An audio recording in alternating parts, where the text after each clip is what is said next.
ചില സ്ഥലങ്ങളുണ്ട്, അവിടെ എത്തുമ്പോൾ നമ്മൾ മറ്റൊരു കാലഘട്ടത്തിലേക്ക് നടന്നു കയറുന്ന പോലെ തോന്നും. മരങ്ങളുടെ നിഴലും ഇലകളുടെ ശബ്ദവും പറയാതെ പറയുന്ന ഒരു നിശബ്ദത.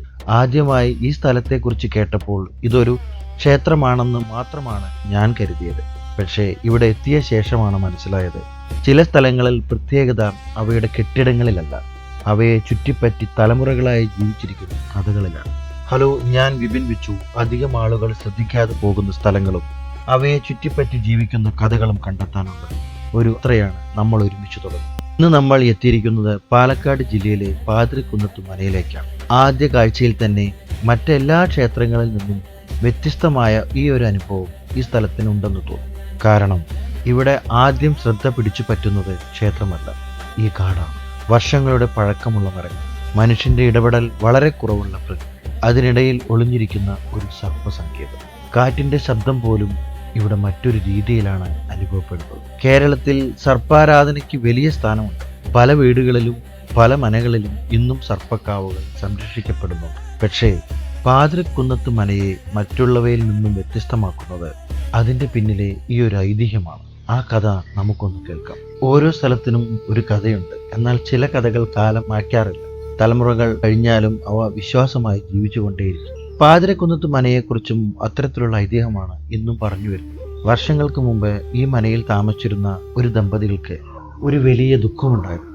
വർഷങ്ങൾ കഴിഞ്ഞിട്ടും അവർക്ക് സന്താനം ഉണ്ടായിരുന്നില്ല. അവർ പല ക്ഷേത്രങ്ങളിലും പ്രാർത്ഥിച്ചു. ഒടുവിൽ ഭഗവാൻ ശിവനോടുള്ള ഭക്തിയോടെ അവർ നടത്തിയ പ്രാർത്ഥന ഫലിച്ചുവെന്നാണ് പ്രാദേശിക വിശ്വാസം. പിന്നീട് ആ വീട്ടിൽ ഒരു കുഞ്ഞ് ജനിച്ചു. പക്ഷേ ആ കുഞ്ഞ് ഒറ്റയ്ക്കായിരുന്നില്ല. ആ മനുഷ്യ ശിശുവിനൊപ്പം ഒരു സർപ്പവും ജനിച്ചുവെന്നാണ് ഐതിഹ്യം പറയുന്നത്.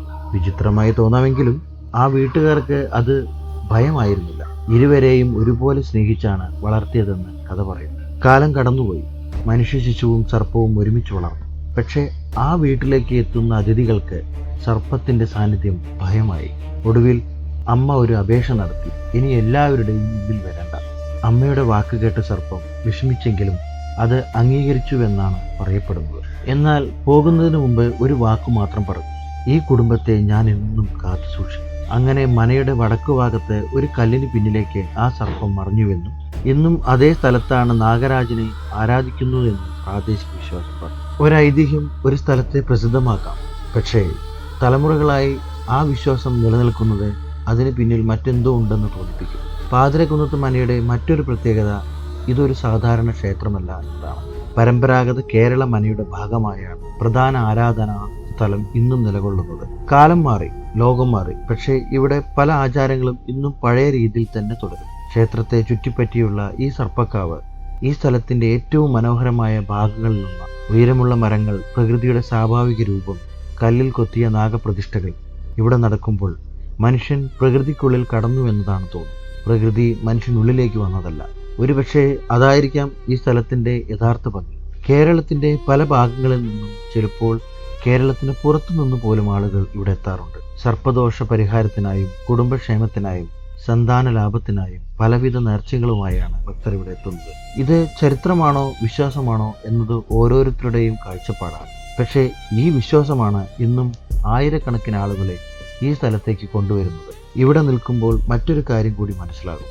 നമ്മുടെ പൂർവികർ ആരാധനാലയങ്ങൾ മാത്രം നിർമ്മിച്ചവരല്ല, പ്രകൃതിയെയും സംരക്ഷിച്ചു. അതുകൊണ്ടായിരിക്കാം ഇന്നും സർപ്പക്കാവുകൾ ജൈവ വൈവിധ്യത്തിന്റെ ഭാഗമായി നിലനിൽക്കുന്നത്. വിശ്വാസവും പ്രകൃതിയും ഒരുമിച്ച് ജീവിക്കുന്ന ഒരു അപൂർവ കാഴ്ചയാണ് ഇവിടെ കാണുന്നത്. പക്ഷേ ഈ സ്ഥലം കണ്ടപ്പോൾ എനിക്ക് ഏറ്റവും കൂടുതൽ ചിന്തിപ്പിച്ചത് മറ്റൊന്നാണ്.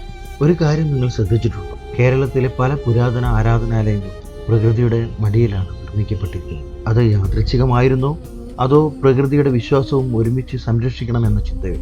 കൃത്യമായ ഉത്തരമില്ല. പക്ഷേ പാതിരക്കുന്നത്ത് മനയിൽ എത്തുമ്പോൾ ആ ബന്ധം ഇന്നും വ്യക്തമായി അനുഭവിക്കാൻ കഴിയും. ഇവിടെയുള്ള ഓരോ നാഗപ്രതിഷ്ഠയ്ക്കും, ഓരോ മരത്തിനും, ഓരോ വഴിക്കും ഒരു കഥയുണ്ട്. ആ കഥകൾ പുസ്തകങ്ങളിൽ എഴുതപ്പെട്ടിട്ടില്ല. തലമുറകളിലൂടെ ആളുകളിൽ നിന്ന് ആളുകളിലേക്ക് പറഞ്ഞു പോകുന്ന കഥകളാണ്. അതാണ് ഈ ഒരു സ്ഥലത്തിന്റെ ഏറ്റവും വലിയ ശക്തി. കല്ലുകൊണ്ട് നിർമ്മിച്ച കെട്ടിടമല്ല, മറിച്ച് കാലം മാറ്റാത്ത ഓർമ്മകളാണ്. ശാസ്ത്രീയമായി വിശദീകരിക്കാൻ കഴിയുന്ന കാര്യങ്ങളും ഉണ്ടാകും, വിശ്വാസത്തിന്റെ ലോകത്ത് മാത്രം നിലനിർത്തുന്ന കാര്യങ്ങളും ഉണ്ടാകും. ഇവ രണ്ടിനുമിടയിൽ വിധി പറയുക ഈ വീഡിയോയുടെ ലക്ഷ്യമല്ല. ഒരു സ്ഥലത്തെ അത് എങ്ങനെയാണോ അങ്ങനെ തന്നെ മനസ്സിലാക്കാൻ ശ്രമിക്കുകയാണ് നമ്മുടെ യാത്ര.